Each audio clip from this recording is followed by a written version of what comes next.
All right, Bill, we are live, my friend. Welcome, everybody. Hopefully, you'll be coming in here soon to another retrospective with my buddy Bill Miller, aka Comic Mag Musings. How are you today, my friend? I'm doing well. How are you, sir? I'm doing excellent, much better now that I'm here with you and doing, this series, which I really just obviously I love doing this stuff. I love reading the comics and talking about then the stories, the art, the creators, the characters. That's what gets me going in the morning. Besides work, we do that to make a living, but this is stuff that is really passionate, right? Yeah.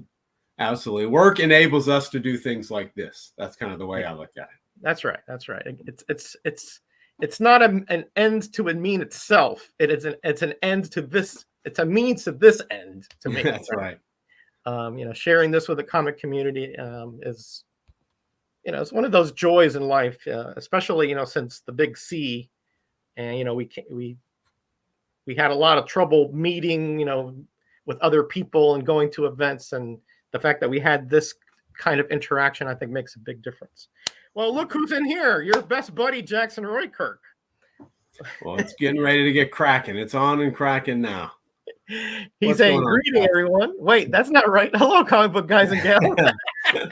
that sounds familiar. That sounds familiar to me. And we have James Gallegos, our buddy from your part of the world over there. Hello, Roger and Bill. Another hardy member of the Desert Southwest. There you go. You guys are all not. I don't want to say dry. You guys are all real hardy, like you said. You overcome the elements. Let's put it that way. And we got our buddy Unruly Simeon. How you doing, my friend? What's going on, Wayne?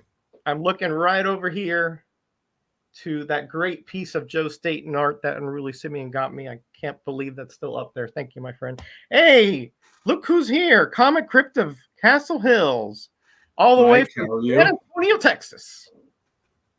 Great to have you in here, my friend. Mike Graff, I believe is his name. I watched him even before I got onto YouTube. He was one of the guys that I watched religiously because his collection was just so cool, It still is. It still is. It's better. Yeah, it gets better. He's adding, yeah. Yeah, he also has 30-cent variants. He loves the Atlas Seaboard, so he and I have that in common. All right, Bill, let's get this party started so we don't, take too long because we know that there are other streams coming up later tonight. So tonight we're going to be talking about the Bronze Age Werewolf by Night series, really the series and the issues that it crosses over. There's a Marvel team up. There's a Tomb of Dracula. And we're going to finish off with Giant-Sized Creatures #1, which introduces Tigra. And it's really more of a Tigra-centric issue. So that one will probably go by a little quick. Hey, God Tank. That and the two Monsters Unleashed, right? I think we'll do that next time because I think that's after. Gotcha. Those are those two text stories, and I couldn't find my Monsters Unleashed. I have to dig through them, so we'll do that next time. Those will be quick. Those are short stories, so they are very good but short. They're very good, but they're short. Yeah. All right, let's get started. The first appearance here in Marvel Spotlight #2. Little bit. I said a big book. It's gotten very hot the last couple of years. It has gotten very hot, and which is to me mind-numbing because when I picked this up back in the 80s, I think I paid like $1.50 for it. Right. And I thought I overpaid, honestly. Right. Because nobody was really after this back then. It is funny the way that works, isn't it? It is. I mean, the things I picked up, and I'm like, man, I double clutched so much, for $1. Anyway, a little background, and then I'll let Bill finish off here. Essentially, Jack Russell is the main character. He is the Werewolf by Night. That's his Americanized name. His real father was Jacob Rusoff, who was a baron. It says here in the Balkans. Hey, Magic Lasso, how you doing? How you doing, Ryan? What's on, Ryan? Hey, Steve. God Tank. And then let me put myself big just so they can see this good, and then I'll come back and split it off here. So what Jack didn't know this at the beginning, okay, but that's the background. when this issue comes up, you see the werewolf, and he's sort of jostling with this guy with a knife, and then Jack Russell in human form wakes up. So we are to assume that he had become the werewolf, and he didn't remember because he's not consciously there when he's the werewolf, and he wakes up in a sweat in this whole bit, just like disheveled, because it was a very vivid dream. So he's like, wow, that was intense, right? And it's his 18th birthday. So right. He goes to this party. Let me put us back here. I think everybody got a good look at it. He goes to this party that night. Now his mother, Baron Rusoff, we're going to get into his origin later, but he died. Okay. So she married Philip Russell and came to America. Jack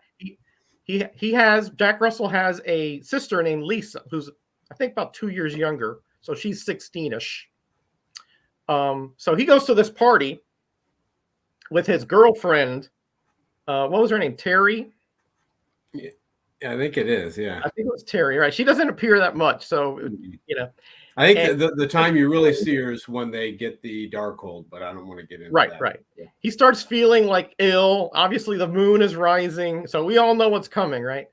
But so he leaves the party, and he sees the chauffeur working on the car, on his mother's car, as he's transforming. But again, he's in pain, so he didn't really think too much of it at the time. He becomes the werewolf. And when he becomes the werewolf on the 3 nights of the full moon. Okay. Well, there's an exception to that later on, but right.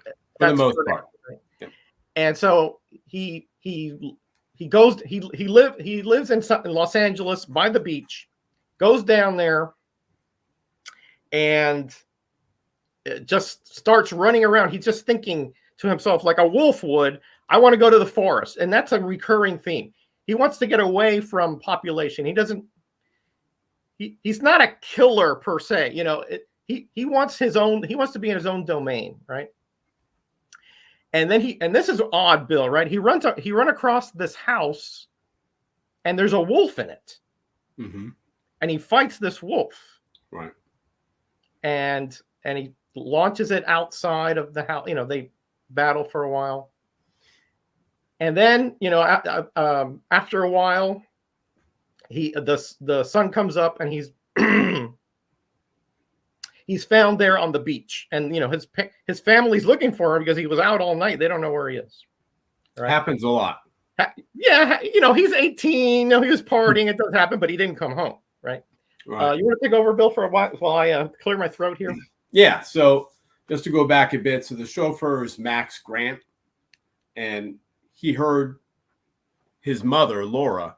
Jack heard his mother, Laura, arguing with the chauffeur earlier. But yeah, so he wakes up, and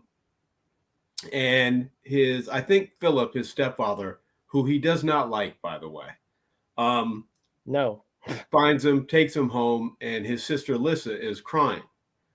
And what happened was his mother was worried about him, went out looking for him in her car, and had a terrible accident. And she is in critical condition in the hospital. So he heads over to the hospital, and I think she has the realization that she doesn't have much longer to go. And so she wants to tell him a little bit about his origin, his real father. And as you mentioned, his real father was a baron in the Balkans. She met him when she was a student, a foreign exchange student over there. Right. And they fell in love and got married. But a few nights each month, he would lock himself in a tower to do what she thought was intense studying. Come on. Right. Nothing wrong about that at all, Bill. Yeah. But I guess the tower got struck one time during a thunderstorm, and he escaped because he was, in fact, a werewolf. And he attacked one of the townsfolk, or one of the villagers. Yeah. And the townsfolk folks tracked him down. They figured out after a while that it was a werewolf and shot him with silver bullets and ended up killing him. And he transformed back into the Baron, and that's how they knew who he was. So he had a lycanthropic curse. And unfortunately that, well, I don't want to go too much into it, but part of the curse is it's passed to the descendants of that cursed person, beginning with their 18th birthday. And that's what Jack just experienced. And that's why he's transformed a couple of times thus far. Correct. Couple critical things here. When he was on her deathbed, she made Jack promise not to harm Philip Russell. Correct. And that's very important because later on, there's many times where he has, as the werewolf, the inclination and the ability to harm him, and he doesn't, because even though he's not consciously in control of the werewolf, there is some little part of his subconscious there that sort of knows, who people that he can't harm, like Lissa and Philip Russell. Right, or people that he should perhaps protect or defend. And even as Jack, he wants to harm his stepfather on several occasions, but doesn't. There are definitely some parallelisms between his internal struggles and those of Johnny Blaze. You can easily see those two because of the dichotomy of their two personalities and how they struggle to gain control of the one individual. There's one part, Bill, where he's riding that motorcycle when he was sent to kill that guy Hemp, and he's riding that motorcycle up, and I was like, boy, that looks like Johnny Blaze on a bicycle. Yep. And they both were Hollywood stuntmen. I mean, there are several different. There's a lot of parallels, right? Yeah. Another thing we should mention, Bill, is that this is really the first time that Marvel sort of used the fact that the comics code was being sort of dumbed down a little bit, because relaxed, right? Because before that, vampires, werewolves, Frankenstein monster, mummies, zombies could not be used as such. But after in 1971, it was relaxed a bit. So I think this came right before Tomb of Dracula. Yep. Yeah. And just to finish off this issue, he transforms into a werewolf in the hospital, busts out of the hospital,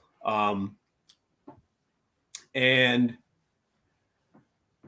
I think what happens is he goes to that warehouse because he heard, as Jack, he heard Philip talking to Max Grant, the chauffeur, about meeting him at the warehouse for a payoff, right? So he's definitely thinking, well, obviously he hired the chauffeur to doctor the car. I think the brake lines were cut or messed with. Because Laura had a big inheritance from the Baron. He had a castle in the mountains and a manor. Yeah, correct. And so he could get his grubby hands on that inheritance. Right. And so as the werewolf, he remembered that, and he went to the warehouse, and he found the chauffeur there, and they had a big battle. And he attacks the chauffeur. The chauffeur ends up getting killed. And then after that, Philip Russell enters the warehouse, and the werewolf really thought about it. He's like, this is the bad guy.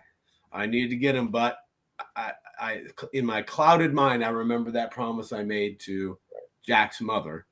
And so he kind of slunk off. That's right. Yep. That's right. Really, really good origin issue. I thought, it's by the way, the character was created by Roy and Gene Thomas. The script is by Jerry Conway. I'm generally not a huge Jerry Conway fan, but this is some of his best work by far. Yeah, I like Jerry Conway, and you could tell, you could see, because even though I think he wrote part of the first issue here, Roy Thomas was the editor, I think, on this book for a while. And I think this might have been around the time that he moved out to Los Angeles. So that might explain some of the setting as well. Yeah. Yeah. Let's just say hello to a few people that came in here that we didn't say hi to before. Freaky Louie, my buddy from Pasco. How you doing? I hope everything's doing well over there. And Tylox the Mighty, the man with the mightiest mullet on YouTube. How you doing, my friend? On our pal there on Cover Slingers every once in a while. All right, let's get going. Now this is, I don't know what you, Bill. This was kind of an odd issue. It was.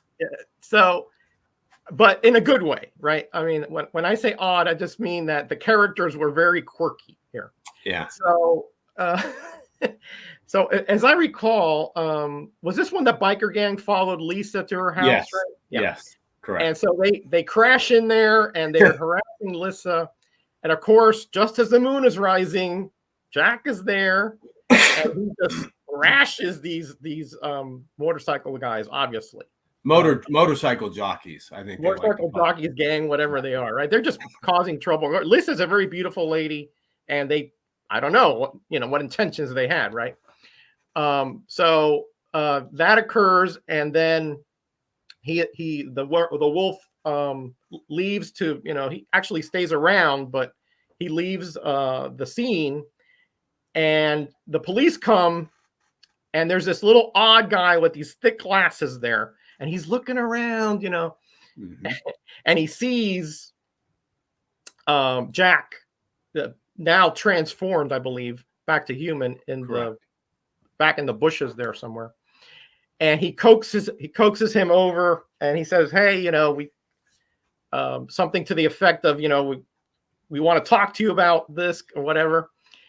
And he's actually, I forgot what his name, Timley, I think, something Timley. Yes. Yep. Nathan Timley.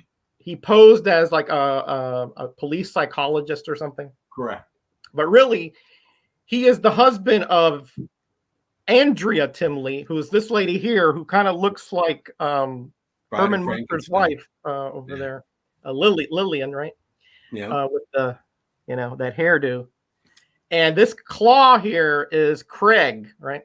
And he's kind of like a henchman, tough guy. Yep. So he uses like some gas or something, I think, to knock him out, Jack. And he takes him over to his wife's castle or whatever it is. There's a dungeon there and the whole bit. And she wants something. She wants something called the Darkhold, right? And Jack's like, "What? What the hell are you talking about?" Yeah. What? Hold on a second. What are you? I don't know what that is, And she doesn't believe him. So Craig roughs him up a bit. Now this guy Craig, he's kind of quirky, right? He thinks that if you're laughing at him, that he gets violent. He starts really whacking you. So they tie him up and the whole bit. They know he's a werewolf because the guy saw him. So they tie him up in the dungeon there so he can't escape. And then I think Craig goes down there again, thinks that he's laughing, starts wailing on him. And then Andrea comes and says, "No, you can't do that. We need to get the information out of you." Right. Now, Craig is doing this because he has a severed hand, but it's now metal. And Andrea told him that she would cure, bring back his arm, his hand, if she got the Darkhold. Darkhold is supposedly a book of spells and incantations, things like that. So while they're giving Jack the third degree there in the chair, Timley, the man Timley, he starts talking. Nathan, starts talking, and Craig thinks that he's laughing at him, and Craig just loses it and just kills him. Just kills him. And then while that's happening, he turns into the werewolf and starts battling with Craig. Now, Andrea here has some kind of she's like a sorceress or something. We don't see much of her here, Bill, as far as that goes, but at the end we do. Yep. So he and Craig are going at it. Craig's got his big, huge guy, slashes him with that metal claw. They're out. The fight goes outside now of the dungeon, throws him through the dungeon. And then when, he has actually the upper hand, Craig has the upper hand. When he raises his hand, he gets struck by lightning. because of the metal hand and Yep. died. And this is something that happens a lot, Bill, in this series. The werewolf almost never directly kills anybody. Correct. Like circumstances around that die, right? Yes. And the same thing happened with Andrea. You know, she's like, well, I don't have the dark hold, but I have this knowledge. I'm gonna produce this spell, and then maybe you can explain it. I didn't really get what she died of. But while she was doing that, she died. Right. Yeah, I don't remember exactly why that is, but something went wrong with the spell, and it ultimately ended up killing her. And you're right. There are a couple little, not in a bad sense, but tropes throughout this series. One is you see bikers a lot, usually playing protagonists. Right.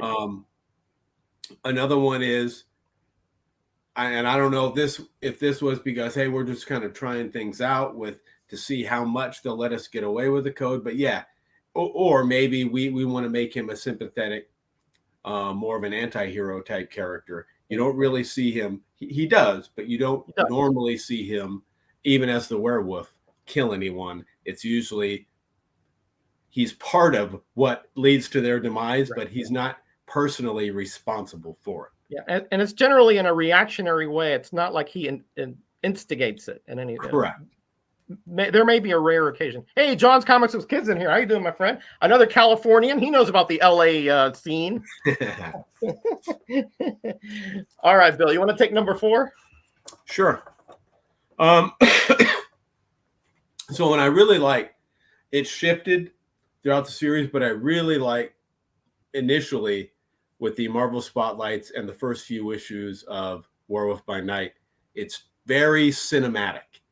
Absolutely. In its feel, and it's gripping. It pulls you right into the story, and it has very strong movie-like qualities that I really appreciate. That the pacing is just amazing. So in 4, again, Jerry Conway wrote it, Mike Plug, but Buck Cowan is a writer who's doing a piece on the occult, and he meets Jack, and he has some information on this Darkhold that Andrea was referring to, that Jack has no idea what the heck she was talking about. And he says it was in Jack's father's castle. No, it was not. Yeah, Meadowrock. Yep, yeah. It was. It'll come out later this month, though, God Tank. No worries.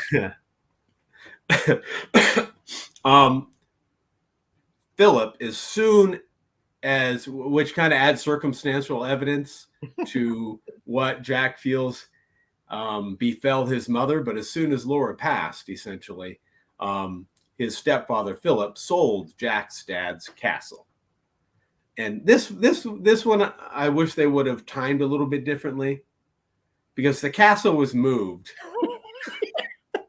Yeah, in a couple months. It was over there to an island across the world. Exactly. Yeah, to California, and reconstructed. Yeah. It's like, I get that. I mean, we have the London Bridge at Lake Havasu, Arizona. Right, Havasu, yeah. But it didn't happen in a couple months. No. So there's a lot of that going on. You kind of have to suspend disbelief a little bit. Yeah. That one's just a little bit. A little bit more than a little bit hard. So some guy named Miles Blackgar, bought the castle, had it recreated or rebuilt on an island off of California, off the Monterey coast or something like that. Yes, correct. Off Monterey. Jack takes Philip's yacht. He and Buck work out this plan. Hey, we need to figure that out, get our hands on that. Maybe Jack's thinking maybe there's a cure for my lycanthropic curse. And Buck saying, hey, this will help me write my, excellent story that I'm working on. We can help one another, sort of thing. So he runs interference and pretends like he's needs to take the ship. Buck does to get some maintenance done on it or something. But then Philip wants to come along, so Jack just essentially takes the yacht. Yep. Just runs off and takes it. He's like, well, that plan didn't work. So exactly. I'll steal the boat. Yeah. And so he's sailing towards this castle, but he's stopped by one of Miles's or Blackgar's thugs, Garth. and Garth essentially takes him prisoner at gunpoint, says, "You're coming with me," and then scuttles, or I think he blew up, or he shot the heck lit out a of the fire boat. or something. Yeah, the boat. And so he takes him to the castle. And on the island, Jack meets Blackgar, who kind of pretends like he's a guest, but he's not a guest, kind of thing. Right. Meets his daughter, Marlene, who's always wearing sunglasses. So you think, well, maybe she is blind, she's without sight or something like that. Yeah, or something. At least that's it. Yeah, that's initially kind of, I think, what they want to, the impression they want to give. But he goes throughout the castle and he finds, with Marlene's help, because the father's doing experiments on people, and turning them to horrible mutated creatures. Yeah, this is one of them on the cover here. Right, doesn't understand why that is, but obviously that's not a good thing. Marlene seems sympathetic to him; she's loyal to her father, but she seems to want a way out of that whole situation, and so she's kind of aiding Jack, both Jack and in his werewolf form. He does locate and find the Darkhold in the library or the study of the castle. And what happens is Garth mistakes Jack as the werewolf for one of the creatures and starts battling him. And during the battle, the werewolf, I think mistakenly, lets the creatures, the mutated former people. Yeah, he throws Garth through the door where they're being held. Right, where they're being held, and they ultimately attack Garth and bring him to a demise. Yeah, because he was very cruel to them. So they correct. Oh yes, they got their revenge. Let's put it that way. The werewolf, Marlene tells the werewolf, "Hey, my father's up in the study," kind of encouraging him to dispose of her father as well. Right. And he throws him, or launches him, I think, out of the second story to fall, presumably, to his death. He's an old man to begin with. Yeah. And I think during the struggle, Marlene's glasses get knocked off or something like that. And she ends up, she's a mutant, right?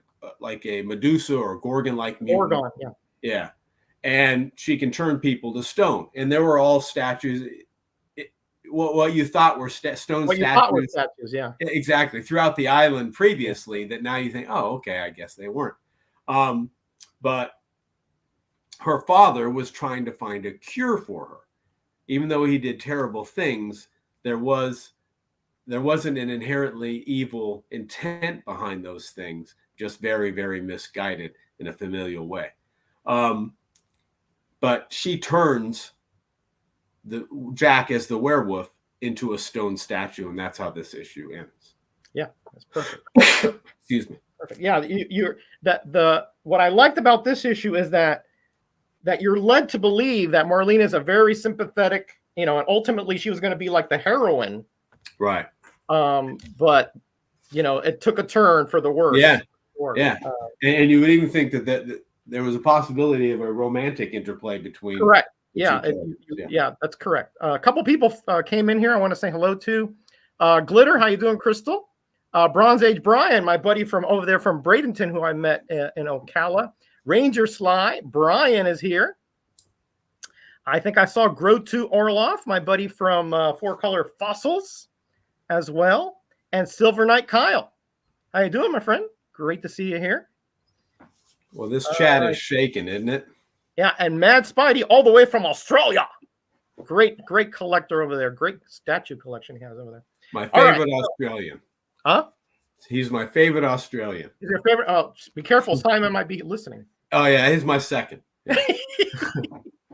They're all our favorites. They're all great over there. That's for sure. Sure. So that was the last tryout issue in Marvel Spotlight. And now it graduates to, obviously, because, I think a lot of people, once they saw that, the sales, I think you can tell the sales after the third issue.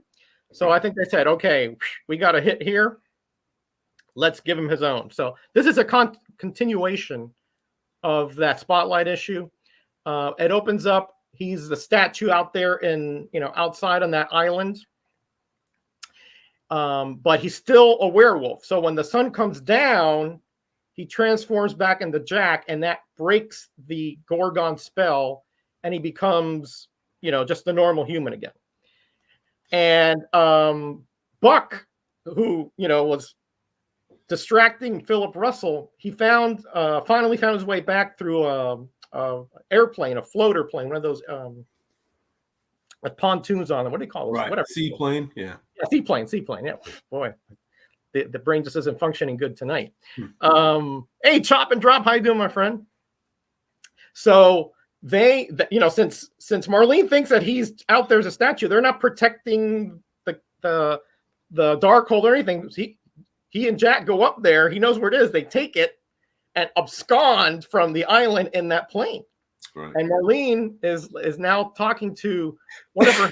I think his name is Strug. He's a huge, strong guy. Because that he was like, "What do you mean it's not there? I just saw it." So apparently Miles survived the fall, except he is messed up. Yes, I mean, he's now an invalid. Yeah, he can't move. He's just in a wheelchair there, pretty much. So Jack and Buck go back to LA, and they I think they're in Buck's apartment. I think they are. Yeah. Mm-hmm. And they start looking through this book and the whole bit, and they're like, this is mostly in Latin, or I can't understand this thing. I think that's where you really see either that or the next issues where you see his girlfriend. Terry. Yeah. And there's also that Detective Hackett, which eventually gets a wind of something's going on with a werewolf, but we'll get to that later. So, and then I don't know if Lisa calls him. I think Lisa calls him. She does. Right. And they says, "Hey, what's up? Anything the matter? Yeah, could you come over? We're worried about you. We didn't know, what happened to you, whatever." But what happened really is that Marlene and Miles and Strug and maybe some of his other strongmen are over there. They got Philip Russell, and they like the father. He went over there to say, "Hey, where's my son?" And she tells them that, they're in Buck's apartment because Philip Russell made her tell him. Right. Because he thinks that they stole the book, and they're trying to get it back as the rightful owner. He doesn't know anything about all those deformed experiments or anything like that. Correct. He just thinks that, "Hey, Damien, how you doing, my friend? I'm glad you reread the issues." So they go to Buck's apartment, and he's still Jack Russell, not the werewolf at this point. And they roust them. They put up a fight, but ultimately they're captured. But they couldn't find the Darkhold, right? So they take them back to, I think, Lisa's apartment. I think, or did they do that right? She doesn't have an apartment. What? She doesn't have an apartment. She lives in the house, right? So it must have been Buck's apartment. Yep. So they tie him to a chair. They tied Buck and Lisa to a chair. Correct. What happens to Philip? Does he just leave after that? Yeah, he's not part of it at this point. Yeah, he just left. Those three are captive. Jack, right. Lisa, and Buck. Yeah. So they're again doing the old fifth degree there to Jack Russell. Right. And and it's getting now late. It's getting now very late. And they're so Jack Russell, I mean, he starts to turn into but he didn't want to turn into the werewolf there with Buck and Lisa because he's afraid that he could harm them. So he leaves, even though they're pleading, "No, don't leave us, don't leave us." Right. By the way, Jack Russell he's a fighter. So he got in a few good licks there to these guys and was able to get away. Yep. But soon after that, he turns into the werewolf, while he's outside roaming the streets. And again, he has some kind of subconscious knowledge of what's going on. Right. he knows inside that Lissa and Buck are still there, Still there, being right. held captive. Right. Right. So so he knows that he can't just leave them there. Right.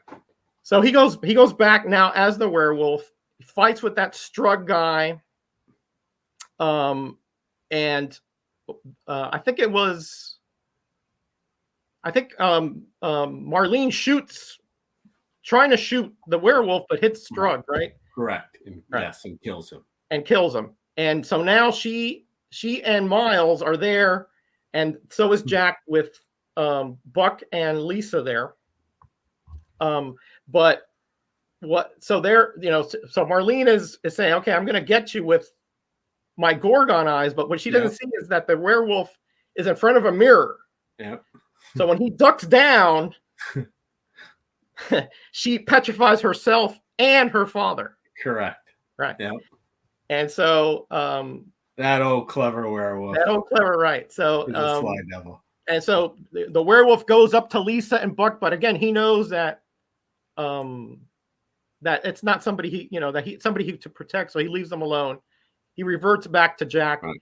And then Buck Cowan, who was there, took advantage of the situation, took Marlene and Miles Blackgar and sold them to a display museum as stone statues. Santa Monica Art Museum. Yeah. Art Museum, right. By the way, when you're the stone statue, you can your mind and your senses work. So they're experiencing all this until they die, I guess. Right, right. So Jack Russell's like, no, you didn't. He's like, yep, why not? Yeah. So again, kind of a twist there. He didn't directly harm them, right? But a little karma there at the end.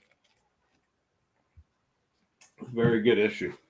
Yes, a great issue. I really enjoyed that twist of it. Just like when Perseus defeated Medusa, that correct. He was able to see her reflection in the shield the whole bit. Yep. Number 2, you want me to take this one? Right. Cephalos? Is this Cephalos issue? I think so.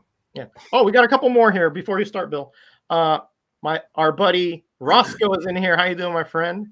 And my good friend Micah, graphic man from that great 4-Color Fossil show. Great to have you guys here. Who is this? Yeah, that's right. We forgot to mention that. Who is this Roscoe guy? They couldn't find the Darkhold because they hid it in a cereal box. Yeah. They tore the place apart and they couldn't find it. But they didn't look. It was the same size of the cereal box, so they put it in a cereal box. Yeah, good. Thanks, Mike, for that. I left that out. You're right. Yeah, that was good. That was really good issue. Really clever. All right, so number 2, the werewolves on the streets of LA being chased by the cops, by the police officers, and there's a mysterious red helicopter above that drops a net on him.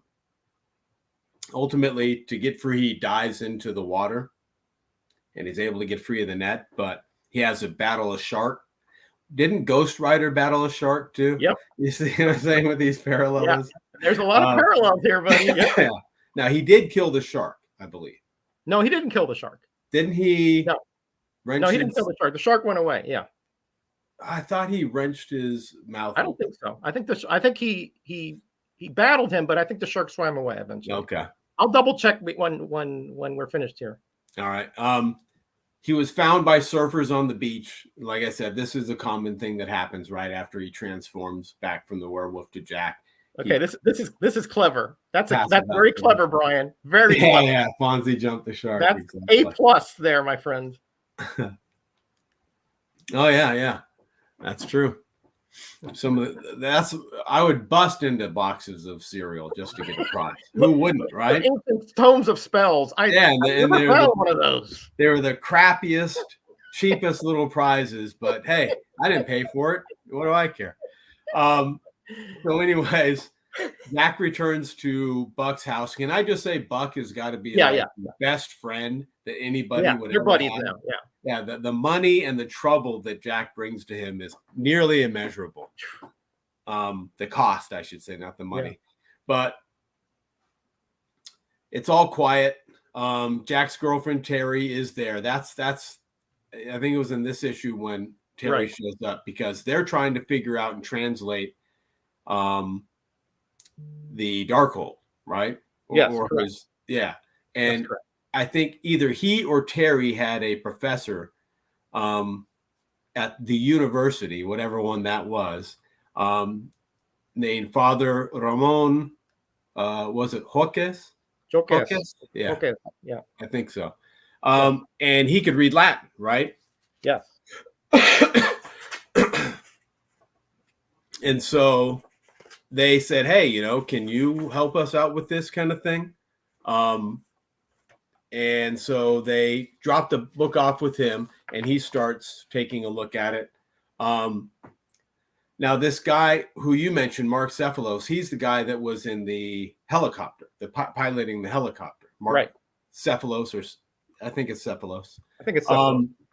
He kidnaps Jack and takes him to his little seedy underworld area.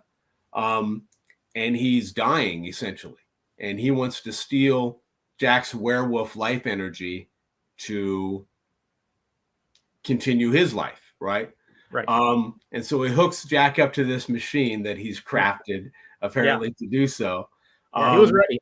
Yeah, he was just waiting on the werewolf. He had everything ready to go. Everything ready to go. But Jack turns into a werewolf and he breaks free from this machine, although enough transformation had happened to make Cephalos really strong, right? So they fight, and they break off the fight. Cephalos goes to escape in his helicopter. Jack jumps in there, takes the helicopter off course, jumps free. Here's another one of those issues, right? Where Jack caused the helicopter to start to fail in its course, jumps free of it, and the helicopter crashes and kills Cephalos. Yeah, right into the Hollywood sign there. That's right. Yep. Yeah. Hey, Jimmy, how you doing, my friend? Great to see you here. Yeah, this is again one of those where we haven't quite. It's not a superhero centric formula at all here. I mean, a lot of this is sort of like the fact that people their greed or the power or the fact that they want something from the werewolf or Jack, and that's what gets him into trouble. Right. Right. Case in point here, number. Let me check my notes here. Number 3. Yep. So we talked about Father Joques. Yep. Right. So he is there transcribing some of this Darkhold.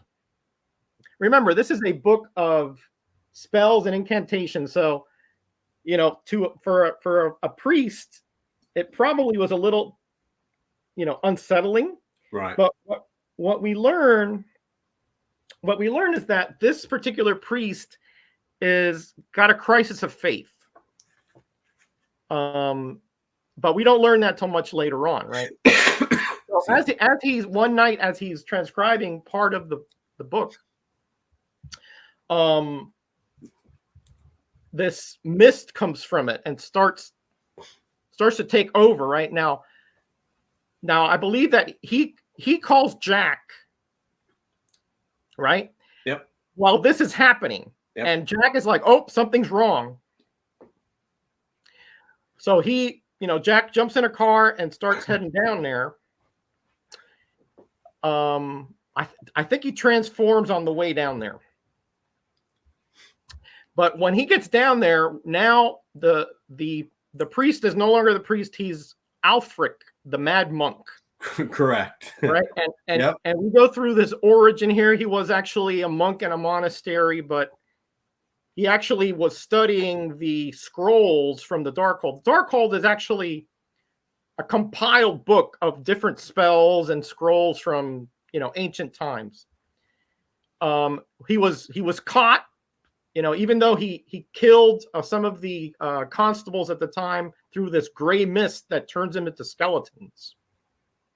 He was eventually caught and burned at the stake and died, but he had the scrolls on him, and the scrolls cannot be destroyed apparently, so they survived, and his essence or whatever was in them. Right. Yep. He spouted something when he died about that, so he was just waiting for somebody down the line to start transcribing it or doing something to release him. His consciousness took over Father Hocus. Right. So again, Jack is down there.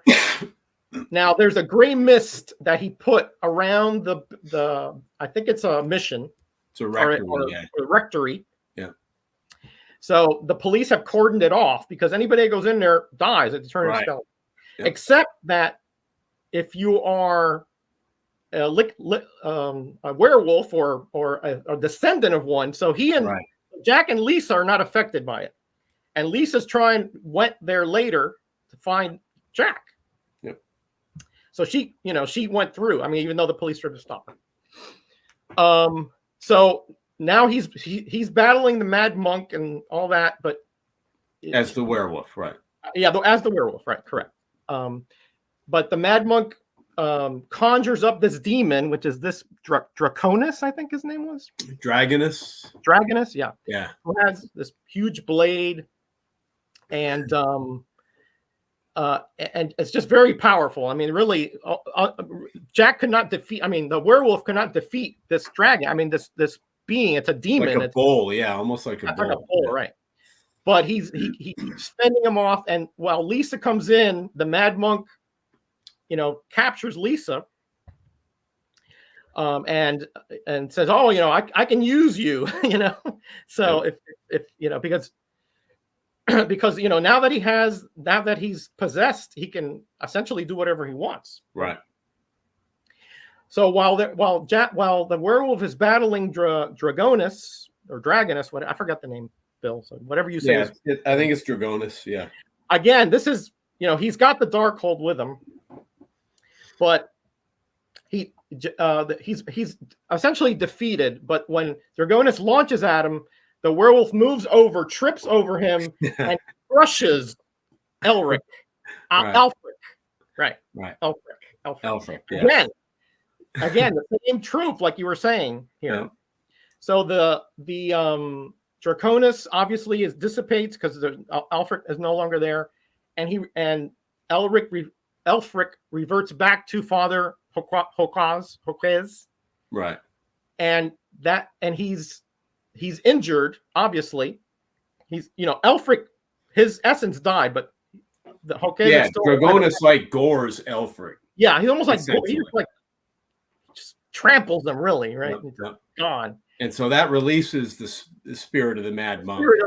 But his host body was affected during that battle, and ultimately it does spell the doom for Jocas, Father Hocus. And that's when he confesses that he didn't believe in God, but now that he's gone through this, he does right at the end.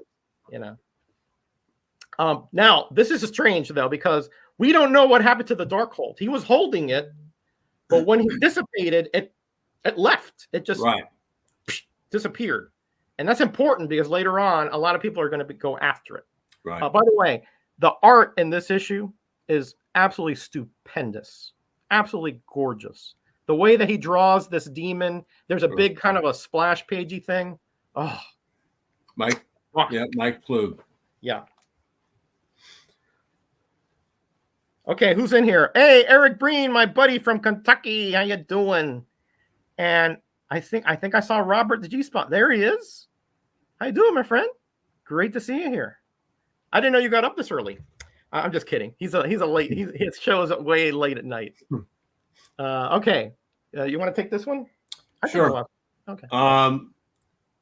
So I think this werewolf number 4, Jack and Lissa are captured by a hunter, right? A big game hunter, someone who's hunted all over the world. That guy right there on the cover. Joshua Kane is his name. Yeah. And he finds out that Jack is a werewolf. Everyone but the police seem to be able to find out really quickly that Jack is a werewolf. But at any rate, he finds that out, and that to him, that's the ultimate hunting experience would be to hunt an actual werewolf. So, excuse me. So he's keeping Lissa as a prisoner and forcing Jack to turn into a werewolf. And let him hunt Jack, and Jack can fight back, and it would be a fair contest, other than he's got weapons and Jack doesn't. And if he does that, he'll let Lissa go free, kind of thing. So Jack begrudgingly agrees to it, and there's like a Western Hollywood town that was built that they use as the hunting grounds. Right. And so a lot of this issue is just him going after Jack, hitting him, grazing him with bullets. Silver bullets. Says, yes. Right. So, yes, very important, silver bullets. And he says, kind of like Gatsby in The Great Gatsby always says old sport as a way to help define him as a character. He says bow time. Yeah. As in like boy, but right. Bow. And he does that constantly with Jack in particular. But ultimately, well, not Jack, but I guess Jack and the werewolf. Ultimately, Jack figures out, either as Jack or as the werewolf, that the reason he's hunting him is because he fears him. And this is the way that he has come up with in hunting lots of different big game to help overcome his own fears and feelings of inadequacy. Correct. So I think that there's an underlying maybe shot by Jerry Conway at folks that hunt for sport. There's probably a theme in there that he's pushing, or a narrative that he wants to push. But at any rate, excuse me, it's based on a short story, and it's been done to death, right? With a human essentially being hunted as like the ultimate game to hunt. But he battles the werewolf at his lodge or his house, whatever you want to call it. And I think at the end there's like a bearskin rug, or like a stuffed bear or something that they came down and and again, although this one's harder to swallow, I've never been a big believer of you died of fright, but he died of fear. So he had a heart attack probably when he thought that he was being attacked by the bear and the werewolf simultaneously, kind of thing. Right. And that's how he ended up dying. But it wasn't technically by the hand of either Jack or the werewolf. Because at that point, the sun had come up and Jack was human. Correct. But he didn't realize that because he was so focused on getting the werewolf. Right. That he didn't notice the sun outside. So when he saw the bear, he thought, oh, that's it. That's him. And he died. Yeah, he died of fright. But you're right, it was probably a heart attack or a stroke or something. Right. All right. Let's try to make it a little quicker here because we're already almost an hour. All right. Let me run through this one real quickly. You want to do this one? We know that we get too involved with this stuff. I know it. Right? All right. So this continues really from the previous issue. Now, this is in like this glass container over in Joshua Kane's, whatever that is, man or whatever it is. Right. So when Jack is now regular Jack goes down there to get Lisa out, there's a guy sitting in a chair. It says, hey, don't break that glass. Glass is expensive. That guy is actually Joshua Kane's brother. I think his name is Lance. And he's there with some other guy named Desmond, I think his name is, who's kind of like the heavy. He's the muscle guy, you know. So Lance says that he has a cure for lycanthropy, for werewolfism, for lack of a better term. And Jack is like, he keeps trying to impress upon Jack that his sister could become a werewolf in a year or so, and he wants to spare his sister that. So he says, okay, what do I got to do to make, to have that done, so that whatever potion or whatever it is that you have to cure my sister from becoming a werewolf. He says, very simple. You just got to kill somebody. And Jack's like, hey, listen, I'm not a killer. I'm not a murderer. I'm not an assassin. That's not what I do. And Lance says, listen, you don't have to do it per se. Just put the werewolf in a position where he'll do it, you know? And he convinces Jack to do it. Now, the person he wants to kill is actually a very wealthy executive that supposedly his company put Lance Kane's company out of business or is really threatening it. So he's like, yeah, this is a guy that he's, cutthroat and the whole bit. So Jack was like, well, I don't really like it, but okay, I'll do that. Now this guy lives in essentially a fortress. He's got a huge security force around him, huge walls, spotlights, camera, the whole bit, right? Yeah. So Jack hangs out there until the moon comes up, and he either kills or does away with most of the security force, makes his way up to the room where Mr. Hemp, I believe his name is there with his Judson Hemp. Yes. Judson Hemp, right. With his assistant. And so, the werewolf is like, again, there's a little subconscious part of him that knows what he has to do. He dispatches the assistant, the assistant like faints or something. And then as he's about to attack Mr. Hemp, he reverts back to Jack. And he's like, what happened? The moon is still out. Now, what he didn't notice is that Hemp is looking through a telescope, right, and there's a lunar eclipse. Correct. So when the moon was eclipsed, the science here is major league fuzzy, right? The moon is still up, but it's eclipsed. Right. So as Jack, he starts talking to Mr. Hemp, and he notices that he's a frail, senile old man. Yeah. He's talking about when he was a werewolf, he was talking about petting him like a dog. Right. He was totally oblivious to what was going on around him. Yep. And Jack's like, I can't do it. I just can't do it. So he makes his way down and out. He takes that motorcycle and he skedaddles out of the compound. He doesn't kill Mr. Hemp. Then he goes back to Lance Kane and says, listen, this guy's no threat. This guy is just a senile old man. He goes, I don't care what it is, so he sends Desmond after him, right, to get him. But then the eclipse is over, and now he becomes werewolf again, dispatches Desmond, and of course, again, I don't know if it was that gas that he was smoking, did he commit suicide, or if he just fainted of terror. But again, the werewolf didn't kill him, but Lance Kane died. Right. Yeah. And he got Lissa out, and that's where it ends. Yeah, it was a good issue. It definitely had the feeling of like at least the compound that Judson Hemp was in had that like narcotics kingpin South American compound kind of feel to it. Yeah. But you don't have that much security unless right. There's something illegal going on. Yes, exactly. Yep. All right, real quickly, number 6.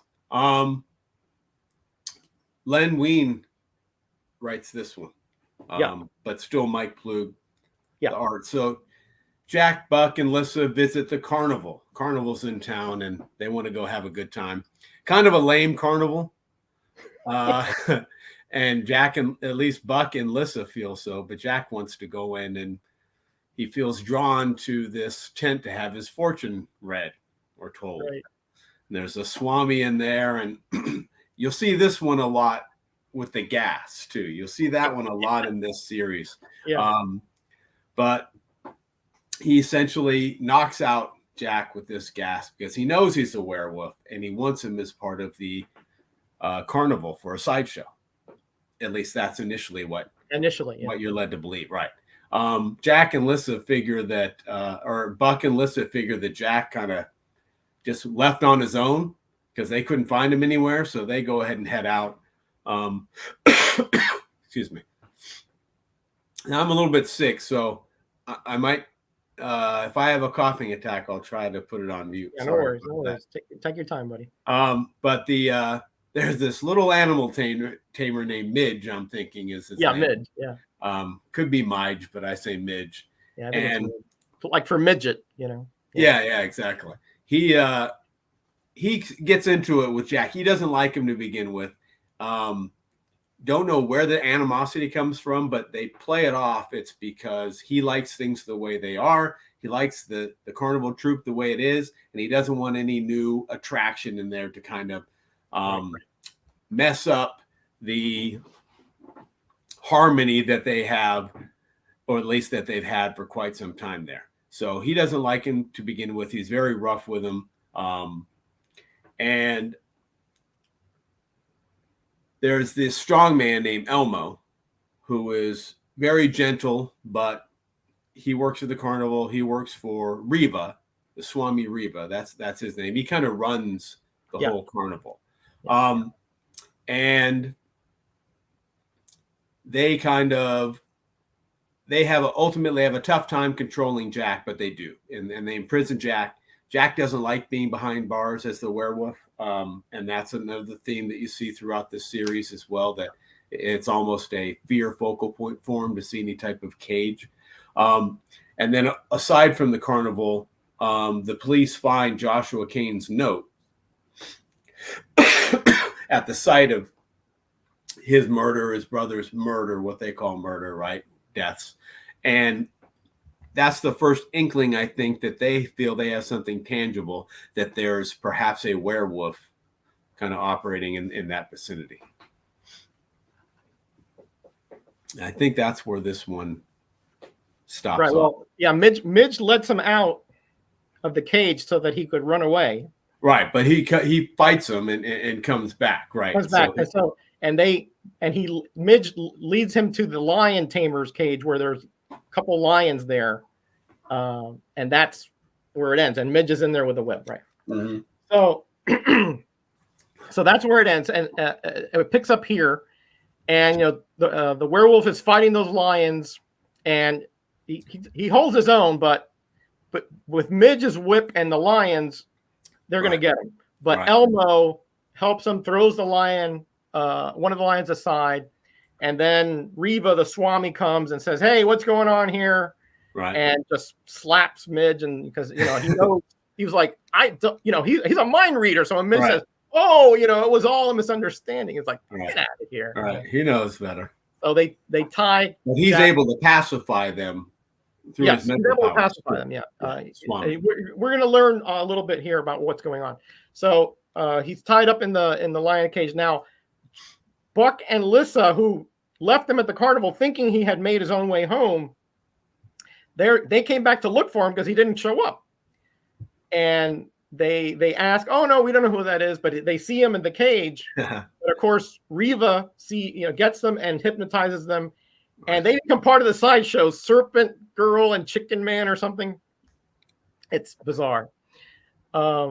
And they put Jack out on the second. Yeah, the Chicken Man's a little out there. A little bit, a little bit. Buck, a little bit off there, off color. But anyway, so they put him back into the cage. Now, the scope here is that it's an attraction because he becomes a werewolf in front of the audience, you know, and that's there's a big, huge crowd when that happens, right? So that happens again. But after the show, what we sort of learn the origin of what's going on here. And Riva has this thing called the Bloodstone. Yep. And supposedly it could reveal where this great treasure is. Right, a hidden treasure. Hidden treasure, right. But the only thing is that you need a supernatural being's blood to make it active or whatever. So the fact that all these people from the carnival were people he found hoping they were supernaturally based, but they weren't. Yeah. And so he just sort of made a circus troupe for them, promising them treasure if they'll help him out.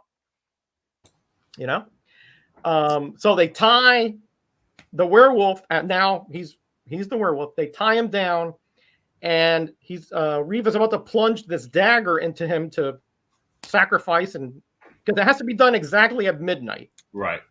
But Elmo, the strong man, interrupts him and says, "Hey, I didn't sign up for this." Yeah. and it He distracts didn't him. know that. He didn't know that the supernatural creature had to be killed. Had to be killed, right? He Right. just thought that maybe they had to take his blood or something, right? Right. Yep. So just when that occurs, Elmo distracts him just enough so it's past midnight, and he's like, "Oh, now we can't do it now," you know. We gotta wait. Yep. Yeah, you got to wait. And when that happens, you know, the werewolf wakes up and finds his way out.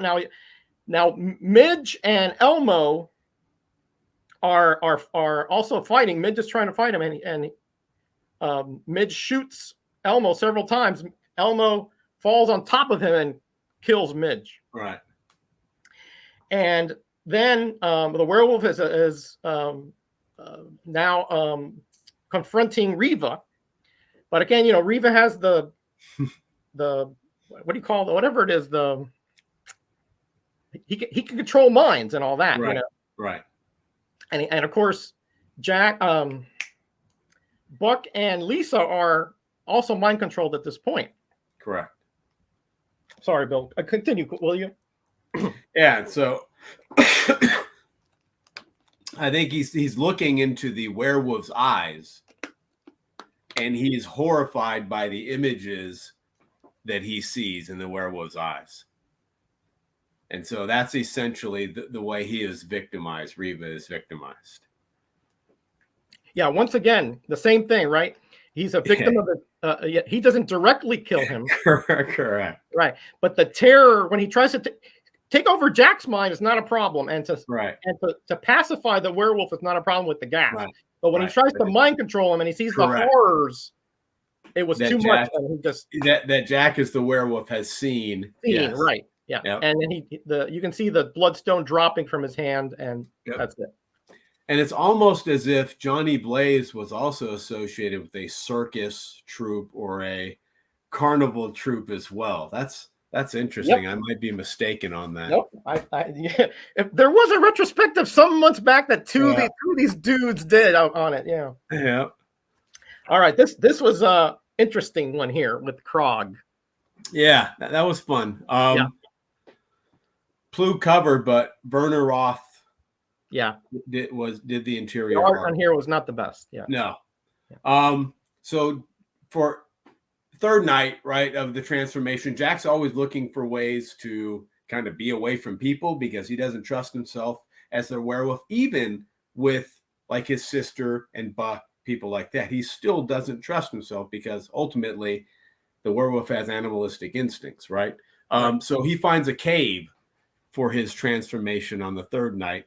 And while he's in the cave kind of checking it out, he notices like moans coming from further inside the cave. And he discovers that there's a door that's sealed shut, old looking door. And he's like, wow, what's going on, Don?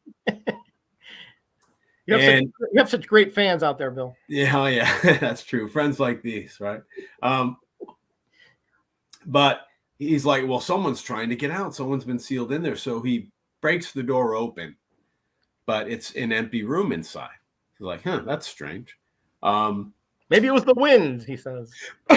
Right. He meets a little rabbit friend, by the way. Yeah. Very important. Yeah. It is kind of important. But ultimately what he did was he freed and set loose a demon called Krog.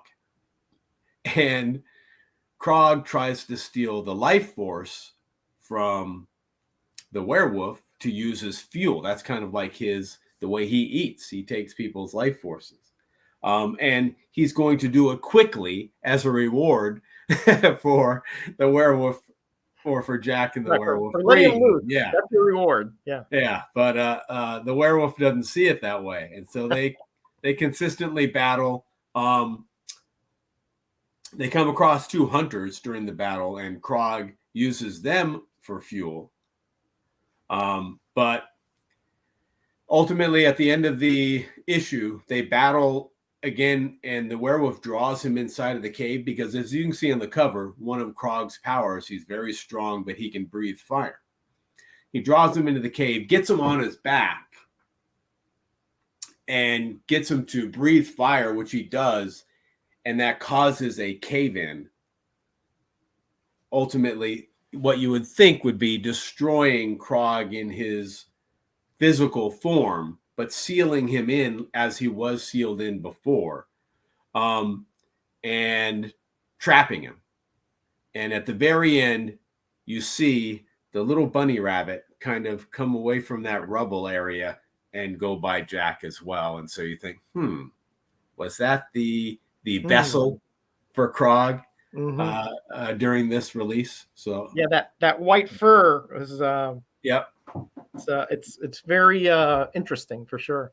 This reminded me so much of that Twilight Zone episode, The Howling Man. I don't know if you're familiar. I never watched the Twilight Zone. Okay, well there is and it's very similar. You know, everybody says, "Don't open that door, don't open it, no matter what." And the man starts howling, howling. Somebody comes and opens them, and you're letting the devil loose on the world. But anyway, I thought that was interesting. I thought it was a little bit of a take on that. Well, and in Ghost Rider, you remember Damon Hellstrom, right? Didn't he say the same thing? Whatever you do, don't open this door. Open that door. Yeah. Yeah, exactly. So. Yeah. Definitely been Twilight Zone fans, marvel here. All right, so here we start learning about this group or this organization called the Committee. Great cover, by the way. Yeah, great cover with. He's not named in this issue, but this is the Tatterdemalion. Correct.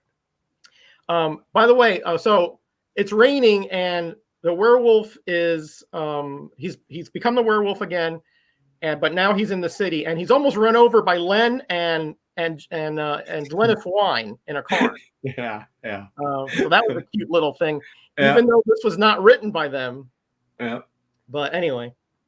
That was Conway wrote that one, I think. Conway, I think Sutton did the art, right? He did. Art and cover. Yeah. Art and cover. Yeah. So he's attacked by this very, very hobo-ish character. Mm-hmm. And he keeps saying that Sarnak, wants him, and he's the werewolf, so he's like, whatever, and he's actually got Tatterdemalion actually gets the upper hand. He puts like his cape over his face, and it's like it's so stenchy that to the werewolf senses that he's like about to pass out, but then he's recalled by Sarnak, and that you see this sound. That disturbs, that renders the werewolf unconscious. Yeah, ear-piercing. We don't know what it is. To him, right. Right, but he takes off. Why? I don't know. Why he didn't take him? I don't know. Right. But he did say later that when Sarnak says come, you don't stop and collect $200. But he had him dead to rights. But right, anyway. He did. But you go right away.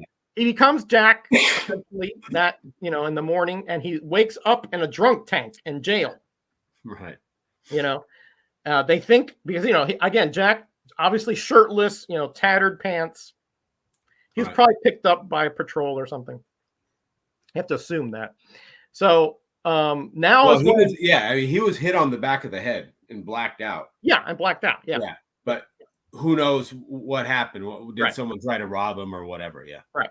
So I'm going to try to do this real quick. So this is where we start talking about that guy Hackett, the detective, Lieutenant Hackett. Like, hey, he says, he brings Jack out of jail cell and says, hey, I wanted to talk to you. There's been a lot of these things with werewolves that I've been hearing about.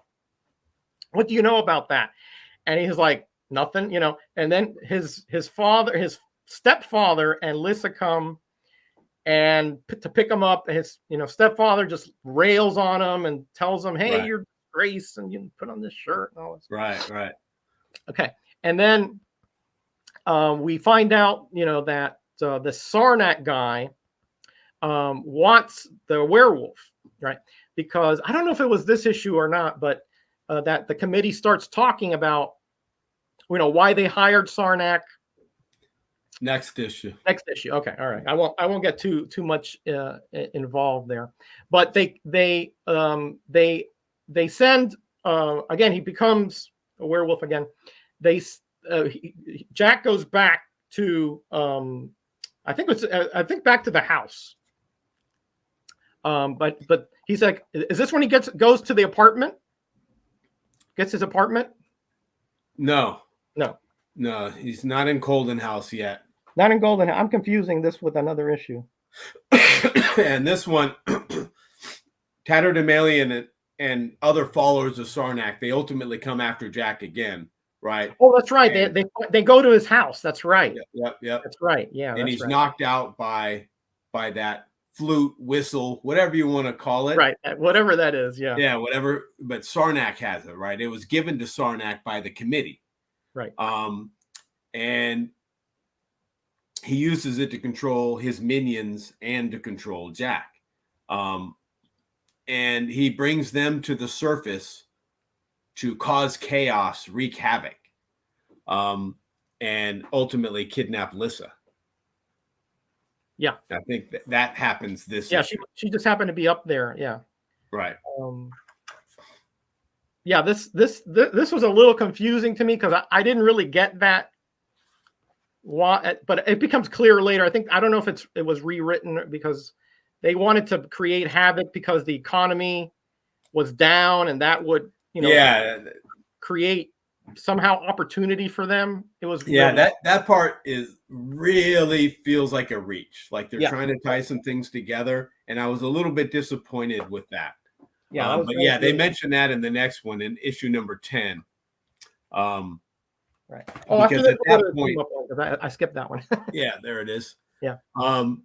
So at that point, as you can see on the cover, and I like a lot of these covers are actually referencing things that happen in the books. Yeah, oftentimes that doesn't happen, and so but they're pretty good about it in the series. So they're in the sewer, right? And he's in like almost like a dungeon within the sewer or a pit with Lissa, and they're both held captive.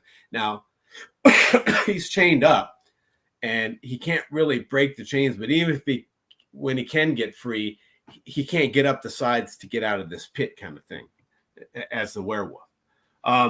But that's where Sarnak starts going on soliloquies, and telling them a little bit. And he tells them that he was hired by the committee to help stimulate the economy through paranoia and chaos in the city by causing panic and chaos in the city. Somehow that will galvanize the citizenry to start spending money. I'm not sure how. It ends out that this is not a real reason. No, it's not. Yeah. But even as a fake reason, it really fell flat. Yeah, that's one of my very few disappointments. Agreed. Amazing, excellent. And Sarnak was a fairly intelligent guy, so you would think he would have seen right through that. Yeah, absolutely. But, I think once they saw what they did, they're like, that doesn't make any sense. Let's fix it. Yeah, exactly. Yep. So they're being held captive. Lieutenant Luke Hackett and his partner, I don't remember his name, Vance or Vince or something like that. Yeah. They are trying to find Philip because they want to talk to him because they want to talk a little bit more about the werewolf stuff, but they're beat to it by the committee who gets Philip. They kidnap him because they want him to pay a debt. Something he was supposed to be paying on that he said, I'm not going to pay on this anymore. And ultimately, this is 1973, by the way. Yes, to answer your question. Yeah. Yep. 73. Ultimately, the werewolf is able to escape by changing back to Jack, and that's how he's able to get out of the pit. Right? He couldn't do it as fighting one of the disfigured guys. And escaping. Yeah. So as Jack, he's able to get out of the pit, but he can't free Lissa. So he has to come back and do that at some point. At least that's what he's figuring. Yeah. He heads to Buck's house because he always pulls Buck into his bullshit. Wrecks his cars, spends his money, puts his life in danger. Yeah. Makes him kill people, all kinds of true friend. Yeah. Friends like Jack, boy, you don't need enemies. Yeah. But at any rate, Buck arranges a meeting with a friend of his who's like an expert in sound technology. He doesn't know why. Yeah, exactly. Know why. But he said, okay. And so this friend of his, what was his name? Jim Carrey, I think. I don't remember his name. Yeah, I just remember the Sonic Stream thing. Yeah, yeah. He creates he creates this this piece of equipment that he gives to Jack. We'll just say that. So Sarnak assembles his mutated minions, his freaks, and he calls them the Legion of Fear.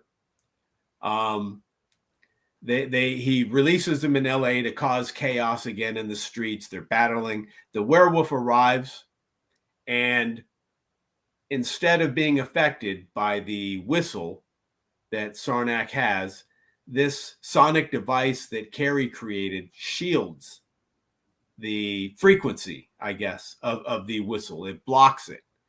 And so not only does it not affect the werewolf, it stops affecting the Legion of Fear. And ultimately, they attack Sarnak. And while they're doing that, I think as the werewolf, I think Jack frees Lissa. Yes. Yeah. And Sarnak, by the way, they had said he thought he was disfigured because he had stolen some stuff, and when he was escaping, he was disfigured. Right. But when you see him there after he was dead, he actually was handsome, and it just shows that it was in his mind. His spirit was disfigured. His soul was mangled. There was an issue of the man thing. Very similar. Yeah. Very similar. Yeah. Story of that. Yeah. Let's go real quick to because we're taking a hell of a long time, aren't we? Yeah, we are. I'm going to go real quick now. All right. So I'm not sure when the continuity here, but this happens in San Francisco. Yeah. And what happens is that Peter Parker is on assignment to get pictures of Daredevil and Black Widow. So this does cross over into Daredevil eventually, but that's a minor plot point. Right. That's Marvel Team Up 12. 12, yes. So what happens here is that when Spider-Man shows up, there's this sorcerer or magician named Moondark, which I believe was a Ghost Rider villain after this, Bill. That's right. Right. So so he sees Spider-Man, he considers him a threat, right? Yep. So when he sees Jack and Peter. Buck and Lissa go to this magic show, right? And they all are hypnotized by Moondark. Correct. And and he knows, again, everybody but the police knows that Jack is a werewolf, right? So what he does is he transports the werewolf up to the Golden Gate Bridge to get rid of Spider-Man because he thinks Spider-Man is there to get him, a Moondark. Right. Through like some mist of transportation, a portal that he opens this portal. Spider-Man has no idea who he is. This is totally, right, out of left field. Yep. Yeah, he's just like paranoid. They battle, and eventually the werewolf falls down into the long fall, and Spider-Man thinks, well, he waits to see if he can do anything. Right, into the water, into the ocean. Yeah, right. Doesn't come up. So Spider-Man's like, oh, well, I'm going back about my business, right. Right, I tried. But actually, later, the werewolf actually, so he becomes Peter Parker. He's hungry, so he goes to this diner. And everybody in the diner is like a little bit weird, they're just like kind of, everybody's like stoic and stone-faced. So he's like, what's going on here? What's weird with San Francisco, right? And real quickly, just because I think it's important in the grander scheme of things, one of the reasons he wanted to take this assignment was because this is on the heels of the death of Gwen Stacy. Right. He wanted to get away. That's true. Correct. Good point. So the werewolf tracks him there, or he was teleported there. I'm not sure how. And they fight, and and the werewolf launches at him, and Spider-Man moves out of the way, and he hits a car and puts a huge dent in it, and is knocked out. And he reverts back to Jack. And so Spider-Man's like, what's going on here? And he's like, well, this magician guy, He did this. My friends are over there. We got to go rescue them. So right. When he changes back to Jack, and he changes back to Jack after he got knocked out there. Yep. It was now daytime, I guess. Oh, by the way, Moondark can force, I believe, him to become the werewolf too. Correct. So they go to the theater where Moondark is at, and he's like, "Do you know where it is?" He goes, "Oh, I'll never forget that place." Right. So they go there again. He turns Jack into the werewolf. So the werewolf now he controls him a bit. So he's fighting Spider-Man, and while he throws the werewolf aside, Spider-Man kicks Moondark, and he kicks him into the transportation vapor or whatever that is. Yes, right. Yeah, like that portal. Yep. And that portal is still atop of the Golden Gate Bridge, so he falls all the way down. Yeah. Well, they both go in. They both go. That's right. Spider-Man too. Yeah. But Spider-Man, Spidey grabs the whole able to arrest himself. Top of the bridge. Yeah, that's right. And he's just like, "Oh well," and goes on about his business. Once Moondark dies, the werewolf turns back into Jack, and he right. No one's in a trance anymore, too. Right, and everything's fine. So that was kind of quick, right? Yeah, sort of. Not really, but yeah. What's next here? What's 11? 11 is next? 10. Oh no, yeah, we already did 10, didn't we? Yeah, we did 10, 11. Yeah, okay, it is almost 11. there. Almost there, guys. Hang tight. Yep, that's a good one. All right, yeah. So that Marv Wolfman, actually, this is the first one he writes, I think, isn't it? Yeah. Wolfman on the werewolf. Yeah, a wolf man finally written by a wolf man. Yes, they were very excited about that. Gil Kane does the art and the cover on this one too. Kane's no slouch, by the way. Look at that. Real nice transformation cover. Yeah, as great as Plug is, Gil Kane's no slouch. No slouch. So the committee hooks up Philip to this machine called the negative impulse charger that tortures him essentially because they want him to reveal and talk about Jack, his whereabouts, everything about him, since he determined he wasn't going to pay them any more money. Protection money, whatever you want to call it. They talk about it later on. Yeah, they talk about it. Excuse me. The person who's ultimately in charge of the committee is Professor Marco. Who was it? Mako. That's right. Professor Mako. And he's the one that you learn, at least at this point, is kind of in charge of the whole operation. And he's the one that wants to get information from Philip about Jack. Jack moves out of Buck's house. It's at this point in this issue is when Jack moves into a swinging singles apartment building called Colden House. And I don't know if that's in Malibu, but it's not too far away from Buck and from where Philip and Lissa live. Yeah. And a masked vigilante named Hangman sees a woman who's being assaulted by a junkie, by a drug abuser, and he saves her. She's like, "Whew, thank goodness. Appreciate you saved me there." Catch you on the flip side. He's like, no, not so fast. You come with me. You need protection. So he takes her back to his... Maybe you should have mentioned, Bill, that he saves her by impaling the guy with a scythe. With the Sith, right. Yeah, correct. Yes, that and the noose are very important tools of his trade. But he takes her back, and since she doesn't see the world as he sees the world, in order to protect her from all the bad people, as well as herself and her own poor judgment, she needs to be imprisoned there with others to whom he's done the same thing. The werewolf, sort of outside of that, he's battling some teens on the beach. On the beach, yeah. Yeah. And he encounters Lissa, Buck, and the Hangman. I think Lissa and Buck are talking, and the Hangman is trying to figure out if something untoward is going to happen to Lissa. Right. And the werewolf ends up battling the Hangman, and the Hangman gets him in his noose and ratchets it up, and it's essentially around his neck, and he's being suspended in midair. And I think that's where this one leaves off. That's correct. Very, very well done. Very well done. Yeah. So the next issue here, which I should have had ready, but I don't. Here it is. You're better than that, Roger. So yeah, he's up there, and the John news Romita cover, not your favorite junior, but the your less favorite senior, I think. Yeah, although the woman is not really part of the scene inside the car. Yeah, correct. It's two guys. Yeah, it's two guys. But anyway, so he pulls on the rope and chews on it.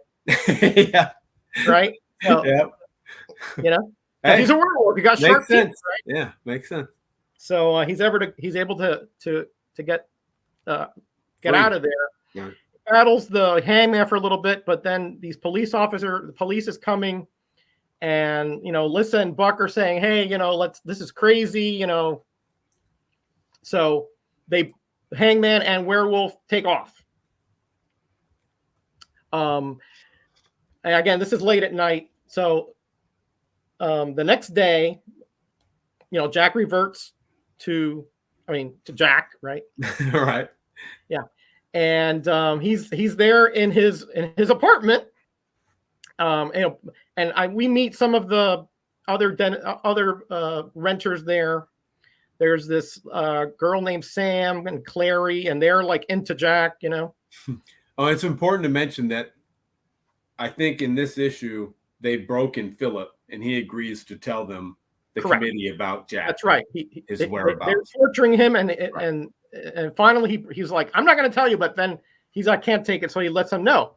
So the committee sends these two guys down there, Jack's apartment. They struggle, but eventually they get him, and they were supposed to like get him like right back. They told him, "Hey, right back," but no, they're like, we don't want to go out in daytime with hauling somebody out into the car. Right. They wait till it's a little later. Right. And of course, he turns into the werewolf in the back of the car when they're driving him to the committee. And they're freaked out. They crash and die. Again, he doesn't directly. Right. Well, he causes them struggling with him and in the car trying to get out of the car. Right. You see a werewolf back there, Right. So obviously he escapes. And then we see the hangman. He goes back to his lair, it's like in a basement or something. Right. And you can see that there are various other ladies there. Mm-hmm. He's apparently done this quite a few times. Correct. But when he's out patrolling, again, the werewolf sees him there, and they again fight. And this time, he seems a little bit. The hangman seems a little bit scared now, because even though he's talking about that. His fight is against the evil, and even the police are, they're not tough enough and all this stuff. So he's trying to hide a little bit of his own kind of fear there of what's occurring. He was in his origin, he was a military guy, but he was dishonorably discharged because he would just slaughter anything, he wouldn't take prisoners, nothing. Right. He tried to become a police officer, but because he was imprisoned in military prison, they didn't take him, so he took it upon himself to make this persona called the Hangman. So again, while he's escaping from that car, the werewolf, the Hangman is in the area. They struggle, and the Hangman, they separate, and the Hangman goes back to his lair. Werewolf follows him there, and they start fighting in there. During that fight, the Hangman pushes the werewolf, or actually, with his feet, springs him into a cell and opens him. One of the ladies is in there. She gets out and lets out all the other girls from the cells. There are dozens of them. Yep. And then when the werewolf is fighting the Hangman, he's really scared at this point. You can tell in his facial expression. Gil Kane makes a good job of showing the fear in his eyes. So he's freaked out, and he just is not concentrating. The werewolf propels him against this beam, which is holding up this basement. And all the part of the basement collapses upon the Hangman, not killing him, but disabling him to totally. He's trapped. Correct. And at that point, he's like, okay, that's it. My purpose is gone. Obviously, I'm defeated. I can't do what I'm supposed to do. Please kill me. Right. And the werewolf goes up to him and leaves. And he's like, no, don't leave me here alive.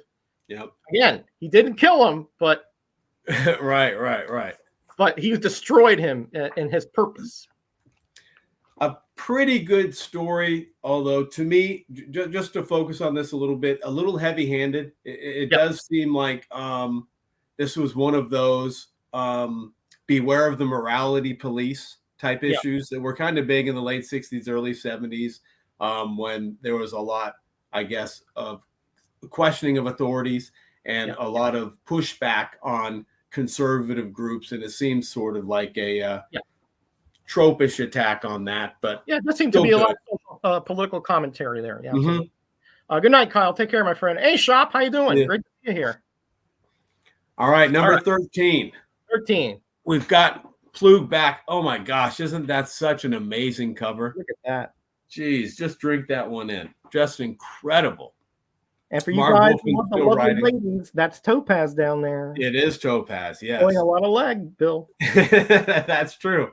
Jambo and Bub probably have that in multiples. They'll be coming up soon. All right, so real quickly, werewolves. He's knocked out by a spell, and is abducted by followers of a sorcerer named Taboo. And his companion. They keep saying familiar. Familiar is kind of like someone who, it's not familiar in an intimate way. It's familiar in a magical or sorcerer way. Yes. Yeah. But Taboo and Topaz, the young lady on the cover there, that's Topaz. So Taboo claims that his magic has manipulated the committee. Right? He's kind of the one really in charge. And he says that the Darkhold was stolen from him and he needs it back to rescue his son. Excuse me. This guy here. Correct. His son's almost like in a mummy type. Aldon or something? Yes, it is. Yep. He learns that the Darkhold was destroyed. Really pisses him off. What's going on, Dope? Hey, Dope. Good to see you here. And he orders Topaz to kill the werewolf. I don't need him anymore, essentially. So just get rid of him. She won't do it. She refuses. She sees goodness in him, whether that's coming from Jack or partially from the werewolf. You can determine that. But the werewolf is put in a cell. Who happens to be in the cell already is his stepfather, Philip. So this is a real true test of how much the werewolf will abide by that faint promise that is way deep in the back of his animal mind that Jack had made to his mother, Laura, about not harming his stepfather, Philip. This is really where it's put to the test, I think, probably the biggest. But ultimately, the werewolf and Philip both get free. They find Taboo. Topaz's magic, because she's magical as well, not just Taboo. That's how they originally got together when she was just a little girl. It accidentally transfers the mind of the stepfather, Philip, into Algon, who is the formerly essentially deaf and dumb son of Taboo, the one on the cover there. And using a little bit of magic and commanding Algon to rise, the mummy, essentially, that Algon is, rises. And I think that's kind of the end of the first part, which leads into the second part, which is number 14. Yep, that's right. The mind transference has now, Philip Russell is now, again, essentially comatose. The Jack. There's Taboo on the cover, by the way. Taboo, yeah, that rather portly gentleman. So now he actually can control Algon, who's very strong, obviously huge. Yep. So and he sends now the werewolf has reverted back to Jack at this point. He sends Algon to to kill Jack, and Jack actually captures or puts Topaz in a stranglehold and says, "Hey, if you don't call him off, I'm going to kill her." Right. And she's like, no, kill me, whatever. But because Taboo's like, well, you can save yourself. And she's like, no, I'm not going to do that. So Taboo says, well, okay, I have my son. You have betrayed me. I don't want to see you. If I see you again, I'm going to kill you. You've made your choice, essentially, because up until that point, she was fiercely loyal to Taboo, with the exception of when he asked her to kill the werewolf. Right. And that's where that's a bridge too far for her. Right. So she goes with Jack. I think this is like the last night of the werewolf. So they go back to now to the I think it's back to Russell's home, because remember, he's comatose. Right. They have to figure out what to do. And so Topaz can read minds or see inside of minds. Right. And all she sees is really just the remnants of Algon. It's just almost nothing there. And so she says the only way we can, so Jack and Lisa are like, how can we get our father back?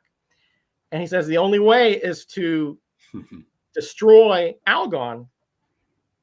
And once that happens, his mind will return. But first we have to get rid of Algon's mind. So she eradicates whatever consciousness is in Philip Russell. Right. And so now that's it. So all they got to do now is figure out, how to kill Algon. Easier said than done. Easier said than done, right? Penciling with Taboo. So, but what we don't know is that Taboo actually has another plan in place. He actually has control over Topaz, and she didn't know it. Correct. So he actually conjures her up. Well, now Jack is going down there. Okay. He conjures up Topaz in this cauldron of some sort. Right. And she uses some power to actually, like a brazier, right? Like a brazier, correct? Yeah. Correct. To empower Algon, and now he is super powerful. And his touch turns everything to gold. Yeah. All right. A little bit of Midas mixed in there, yeah. Very important. So Jack shows up now as the werewolf. The moon has risen, and he's fighting with Algon. Of course, he's avoiding, because if he's touched, right, he touches like some kind of urn or something. It becomes gold, and Taboo's like, I'm rich. This is yeah. All my dreams come true. And then he touches this Buddha. Huge statue of Buddha. I mean, 10 feet tall, which is on this stone platform. Right. And it becomes gold as well. One Pure problem gold there is that when Taboo's approaching the Buddha, it's now much heavier than the what it was made of, jade, or I don't know what it was made of. Whatever. No, I think it was probably like terracotta or something. Yeah. Right, exactly. So it falls on top of him, right? And then while Algon is lunging at the werewolf, he actually falls into that cauldron and is dead. So so Philip's consciousness returns to him. Correct. And I think it was this issue, right, where Jack goes back, and then now he talks to his father, and they figure out that he was not trying to kill his mother, but actually he was paying to keep her secret, from her secret past about the warlock and off and all that. Yes, it's at the end of this issue that he learns that he's actually his uncle. Right. not only did he not try to kill his mother or succeed in killing his mother, he had no part of that, but he's actually his uncle, and he Americanized his name and came over to the States while his brother was still in Europe, and to save her, because she was actually going to be persecuted otherwise. Yep. And he wanted to keep that secret so that she would not be persecuted. Correct. And he was being blackmailed. Right. Yep. All right. So I think the next one starts in Tomb of Dracula. Yes, number 18. Marv Wolfman, the writer. Gentleman Gene Colan art. Gil Kane with the cover art. Really, really good issue. such a great series too. I'd love to do this one, but that's for another time, and we'd have to cap it at like 20 or 25 because this one goes on too long. Oh, it goes forever. But Jack and Topaz, they head over to Transylvania. By the way, I forgot to mention, Bill, that now they're romantically involved. Are they ever? Yes. Yeah, hot and heavy. Yeah. So Jack forgot about his girlfriend Terry, or the 5 or 6 girls at Colden House that he flirts with and that flirt with him. It's just he and Topaz right now. Yeah, they're out of the picture. Topaz is a gorgeous lady. Yeah. So forget it. And there she is on the cover, by the way. So Jack and Topaz they want to find out. They want to try and get a cure for his curse. Dracula just happens to be returning to Transylvania from London, and while was it? I think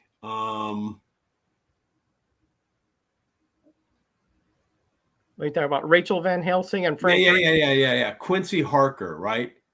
He sees that Blade has been bitten. Oh yeah.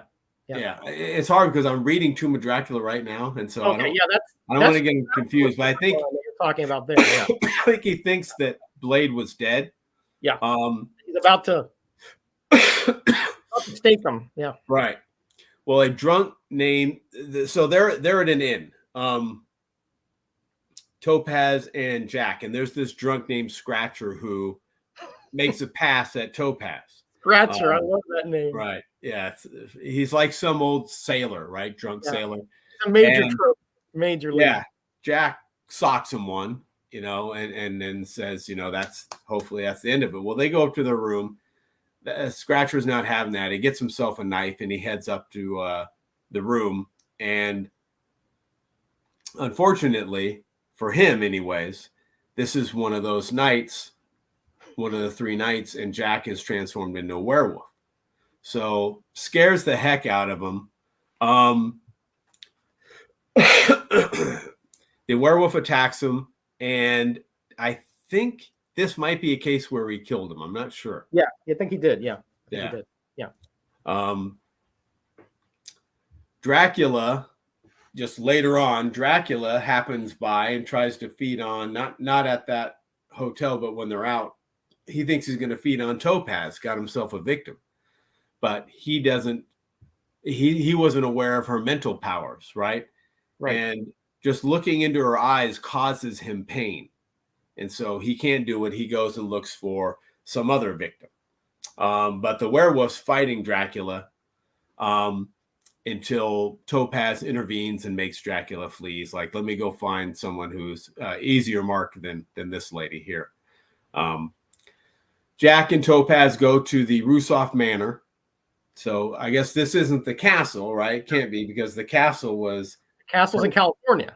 Exactly, and taken over to Monterey Bay. Manor. This is this is the manor, not to be confused with the castle. I hate when people confuse those two. But anyway, they find a diary from his father. It's locked, and there's a page, almost like a bookmark, but not a bookmark. It's like a page marker that they move, which magically or mechanically triggers a trap door. I think it's behind a bookshelf that reveals a secret passage, and so that goes to like a tunnel which opens to a cavern where they see Castle Dracula. Right. And so for some reason, his ancestor had some quick route to go right to Castle Dracula. Dracula, I think, is in the process of shipping coffins to his various places in London because he needs to have Transylvanian dirt, right, upon which to sleep. So no matter where he's at, he's like preparing his beds or his coffins that way. Excuse me. He wants to know how Topaz's powers work, right? Right. He's very intrigued by her. Yes. The werewolf attacks him again. They have a battle. That's one of the great parts is the battle between those two. Dracula I think he like hits Topaz or pushes Topaz away, and he's getting ready to bite the neck of the werewolf, of Jackus the werewolf. And I think that's where this issue ends, because he overpowers Jack pretty consistently and pretty easily. Yeah, Dracula is he's stronger. He can turn into the bat. He can turn into mist. Right. Now he can control wolves, so he tries to control. He can control minds too. People. Right. He tries to control the werewolf, but he can't. Didn't work. Yeah. Didn't work. Right. Okay. So now Topaz can, to a certain extent, control the werewolf. By the way. Right, and that's part of what happens here is that when he's about to bite a werewolf, Topaz starts playing with his mind, and he's struggling. He can't tell what's going on. Right. So he's like, well, I'm kind of weak from the battle, so I'm gonna go, and he just picks off some random lady. Yeah. Yeah. And again, while this is so obviously, so where the Topaz and can control the werewolf or bring out Jack's consciousness, right, when he is the werewolf, if she's close enough. So they go and to figure out why it is that that his father was interested in Castle Dracula, and we find out that Dracula wants the book, the diary, which is actually almost like a Darkhold. It's like copied a lot of, because it includes a way to destroy him. Yes. Later on, present weakness that he has. Correct. Later we find out that there's a Montesi formula, but that's much later. Right. Okay. So while this is going on, Frank Drake and Rachel Van Helsing are looking for Dracula, and Dracula is after the book that they found in the manor, the diary or book. Yeah. Mm-hmm. Yeah. So he's fighting Dracula while Topaz is trying to control him a bit. Right. And Frank Drake and Van Helsing get there.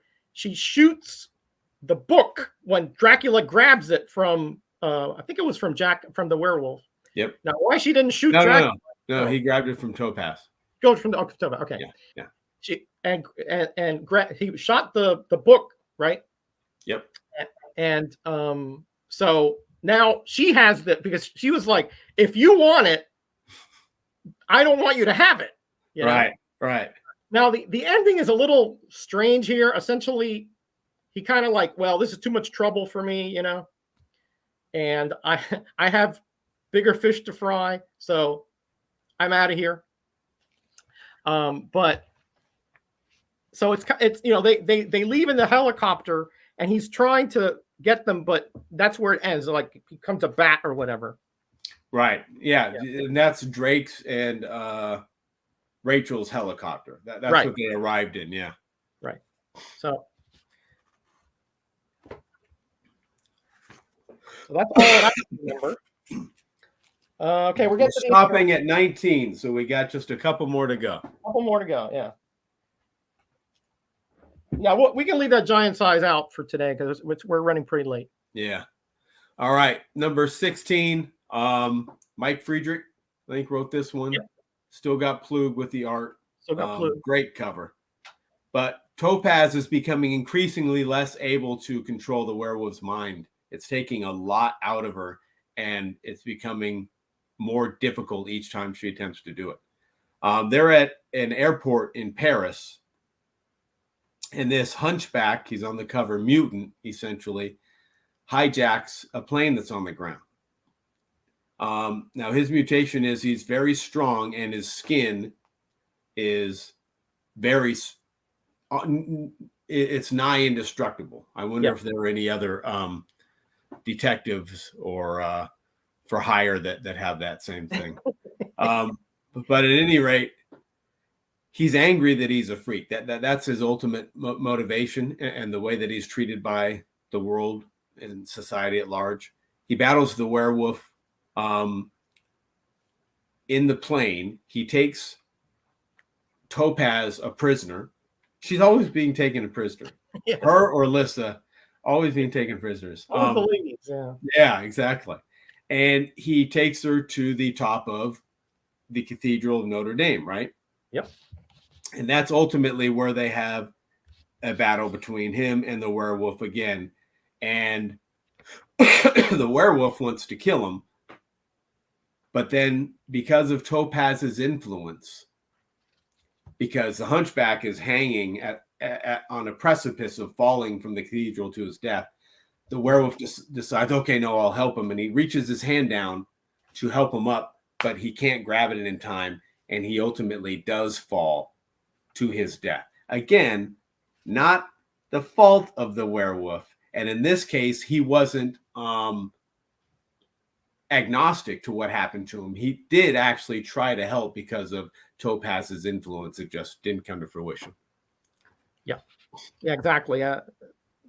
This is kind of an odd issue, and you know, like you said, they're coming back from Transylvania, so right, and this is the fourth night full moon. Yeah, which is a little odd as well, right? Yeah, so you know, I obviously it was sort of kind of shoehorned in there. Notre Dame, Hunchback on Notre Dame. Right. It had a fill-in type feeling to it. It did. For me, yeah, it really did. Okay. All right. So next, 17. We have 17. Real quick, this kind of takes over from that next issue. He fights some of the police there in Paris and so forth. Eventually, they make their way back to California. Yep. But like you said, Topaz is now saying, you know, I'm having a lot of trouble. I'm very weak, so I have to go and find out why that is. So she leaves. That's a big moment. Yeah, big moment. Yeah. Exactly. Because they had become very close. Now he has no way of controlling the animalistic impulses that he has when he becomes a werewolf. When he's a werewolf. And it was becoming, for some reason, it's almost as if he was becoming more feral. And it was more difficult as the werewolf for him to determine the difference between foe and friend. A couple of times he almost attacked Topaz.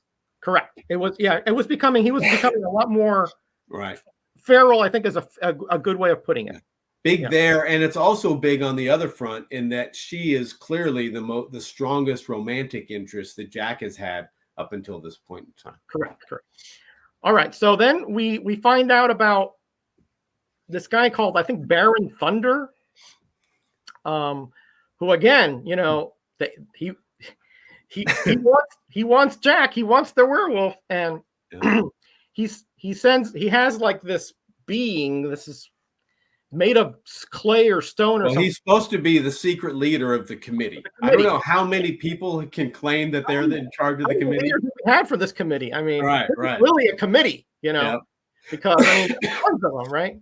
Yep. And they make it a point to show that he's, you know, tough guy, strong, the whole thing. Right. So, so he has this like golem kind of guy to send after Jack or the werewolf, right?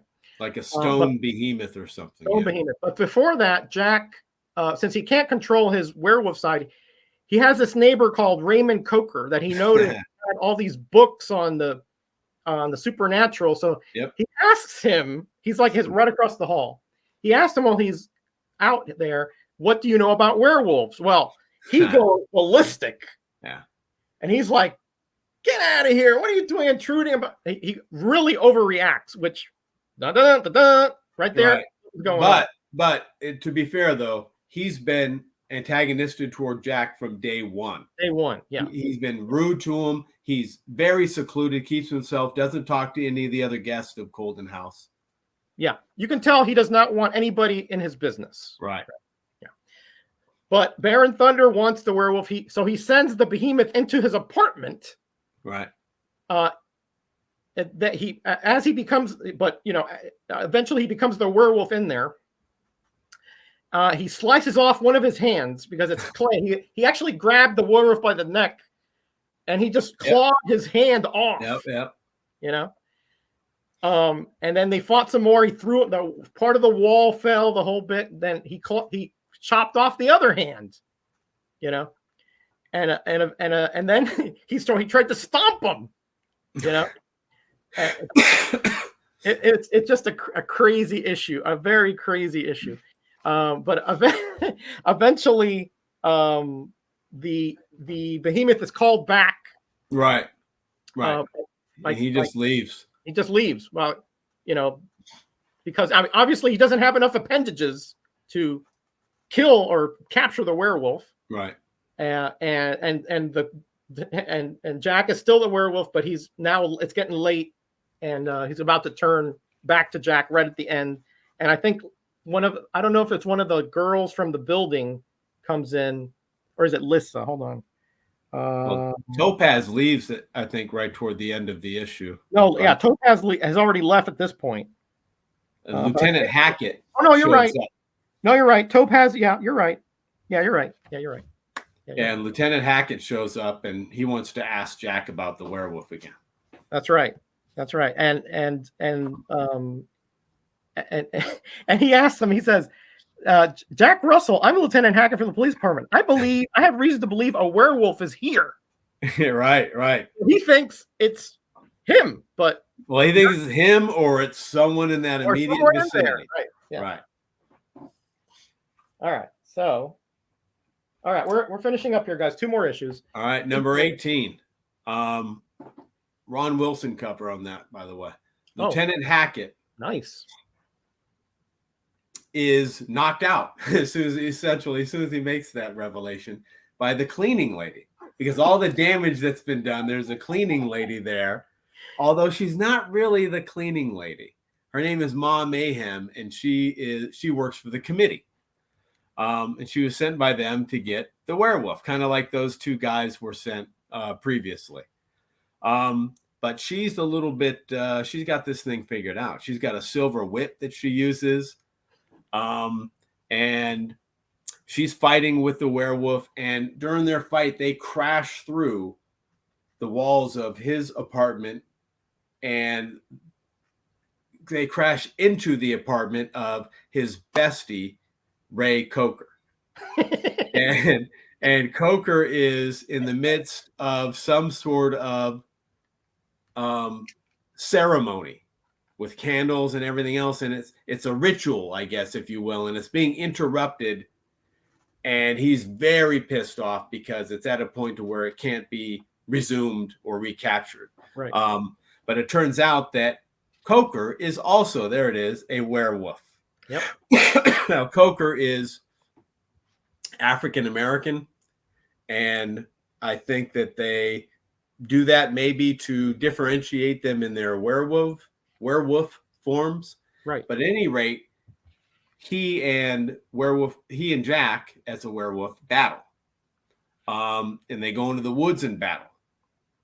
And in the meantime, Lissa gets kidnapped by Ma Mayhem. She figures, well, if I can't get the werewolf, at least I can get his sister and bring him to me. Yep.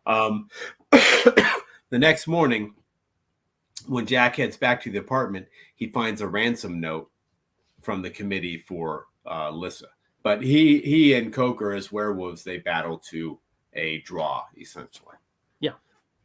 And I don't think in this one that it might be. Coker is a different type of werewolf. He's definitely more cerebral in his werewolf form than Jack is. I don't recall. He retains a lot of his consciousness. That's correct. Yeah. All right. Last one. You can do it or I can do it. All right. So this is not Dracula, by the way. No. Yeah. Looks like him, though. It's a trick. It's a trick. Yeah. He's actually playing a.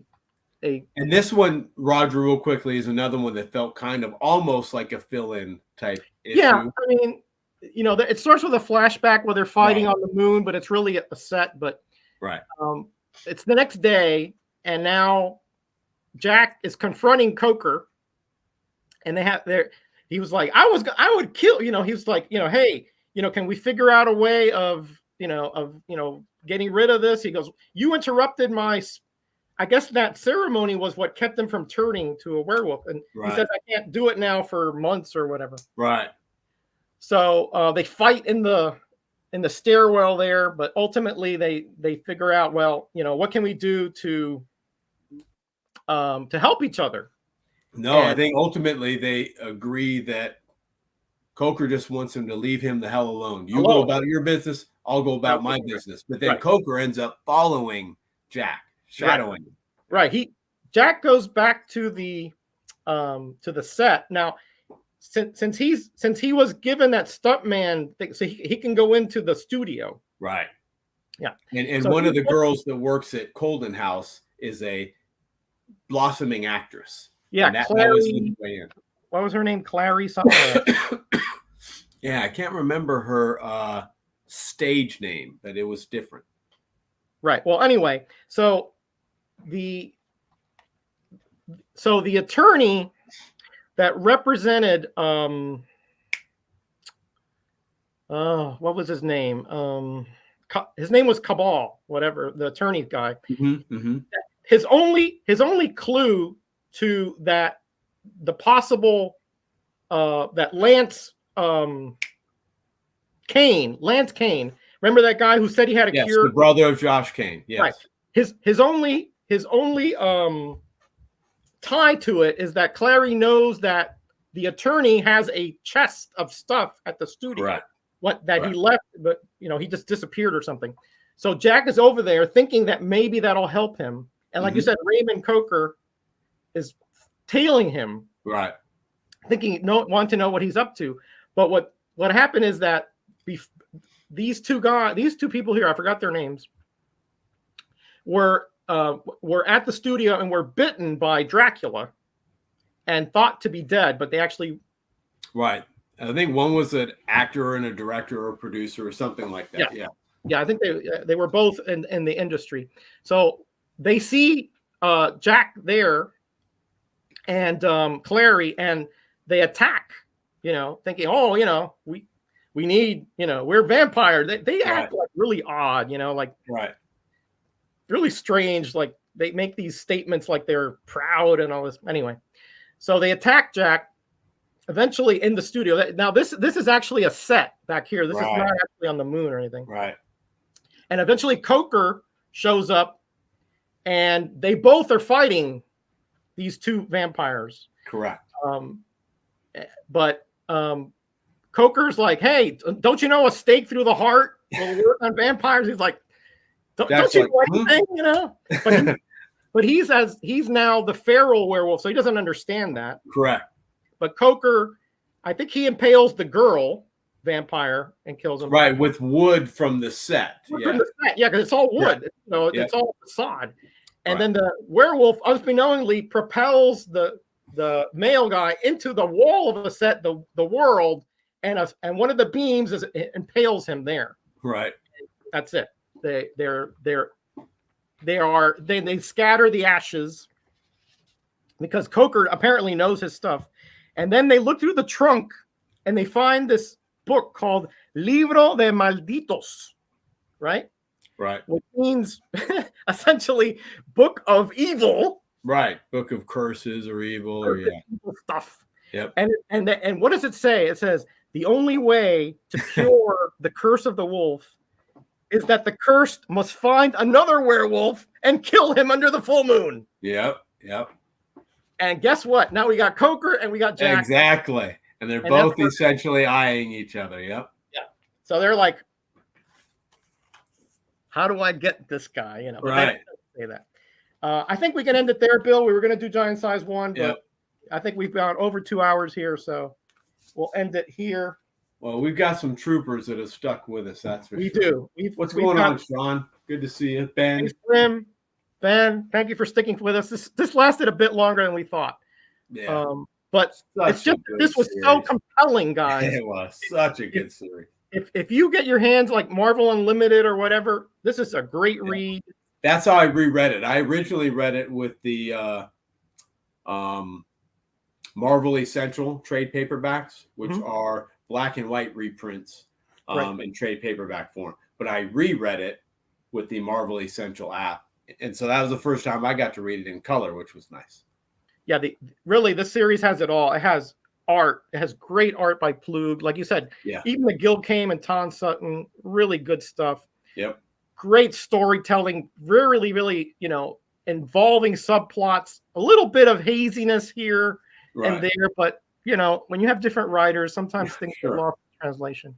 But even though they did have a couple writers switch, it was pretty fluid in the switching between the writers. You could tell there was some discussion and some handoff.